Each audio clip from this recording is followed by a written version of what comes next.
Hi అండి అందరికీ. అందరూ ఎలా ఉన్నారండి? బాగున్నారా? ఈరోజైతే ఎటువంటి లాగ్ లేదు. ఇప్పుడు ఆల్మోస్ట్ ఇంట్లో పూజలు జరుగుతూ కొబ్బరి చిప్పలు అయితే ఇంట్లో మిగిలిపోతుంటాయి కదా. పెద్ద ఫ్యామిలీ అనుకోండి, చట్నీలోనో అలా ఇలా వాడేసి అవి కొడతారు. మాకు తోడిపోయిన చిన్న ఫ్యామిలీస్ అయితే ఆ కొబ్బరి చిప్పలు ఏం చేయాలో తెలియక నేనైతే పంచదార కాకుండా బెల్లంతో ఇటువంటి పాకం కూడా అవసరం లేకుండా పర్ఫెక్ట్గా కొబ్బరి లడ్డూలు ఎలా ప్రిపేర్ చేసుకోవాలో మీతో అయితే షేర్ చేస్తున్నాను. చూసేయండి, పక్కా కొలతలతో చెప్పేస్తాను. ఫస్ట్ అయితే ఇవి 2 చిప్పల కొబ్బరి ఉండి పైన ఉన్నది అయితే తీసేయలేదు, బ్రౌన్ కలర్ది, అలానే డైరెక్ట్గా పట్టేశాను. ఆ పట్టేసి పక్కన పెట్టేసి దాంట్లోకి అయితే జీడిపప్పు, బాదం పప్పు, కొంచెం పల్లీలు, నెయ్యి అయితే వేసేసి వేపాను అండి. మరి ప్లెయిన్గా కొబ్బరి బెల్లమే వేస్తే ఏం బాగుంటుంది అని చెప్పేసి కొంచెం ఇవైతే యాడ్ చేస్తున్నాను. పిల్లలకి హెల్త్కి కూడా మంచిదే కదా. ఇవైతే చల్లార్చిన తర్వాత 2 యాలకులు వేసి మిక్సీ అయితే పట్టేసుకున్నాను. మరీ మెత్తగా కాదు, కొంచెం పొడి పొడిగా అయితే పట్టేసి పక్కన పెట్టాను. ఇంకా కళాయి అయితే తీసేసుకొని 2 టేబుల్ స్పూన్ వరకు అయితే నెయ్యి అయితే వేసుకొని మనం మిక్సీ పట్టుకున్న కొబ్బరి పొడిని కూడా అయితే వేసానండి. ఇది మొత్తం వచ్చేసి 2 కప్స్ వరకు అయితే ఉంది. మనకి మాడిపోకుండా ఏగే టయానికి అర్థమైపోతుంది. కింద అడుగంటకుండా బాగా కలర్ చేంజ్ అయ్యేంత వరకు అయితే మొత్తం వేపేసుకోవాలి. ఇంకా ఈ స్టేజ్కి వచ్చింది అనగా 2 కప్స్కి కొబ్బరికి నేనైతే ఒక కప్పు వరకు అయితే బెల్లం వేస్తున్నాను.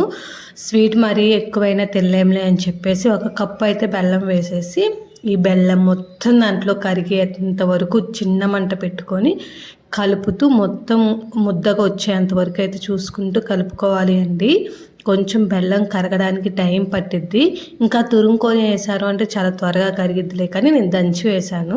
కొంచెం స్లోగానే అవుతుంది అండి ఈ ప్రాసెస్. ఇవి వచ్చేసి వారం నుంచి 10 రోజులు అయితే నిలువ ఉంటాయి.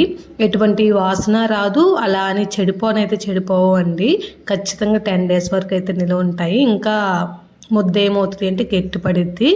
ఇంకా లాస్ట్లో మనము వేపి పెట్టుకున్నాము కదా, వాటి పొడి కొంచెం నెయ్యి అయితే వేసేసి స్టవ్ ఆపేసి పక్కన పెట్టేసుకోవాలి.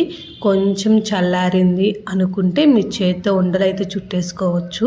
మీరు కొంచెం వేడిని ఓర్చుకుంటారు అనుకున్నట్లయితే కొంచెం వేడి మీద చుట్టుకుంటే ఇంకా పర్ఫెక్ట్గా అయితే వస్తాయి. చూసారా, ఈ స్టేజ్కి వచ్చింది అన్నప్పుడు స్టవ్ ఆపేసుకుంటే చాలు అండి.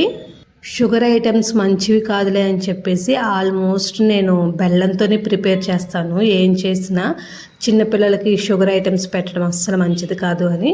కానీ నేను అన్నీ అంత ఇష్టంగా చేస్తాను.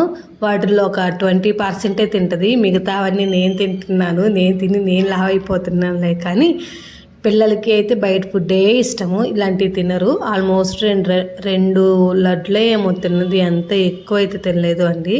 కానీ లడ్డులో అయితే సూపర్ ఉన్నాయి. నెయ్యి కూడా తగిలిచ్చాము కదా అక్కడక్కడ, చాలా టేస్ట్గా ఉన్నాయి.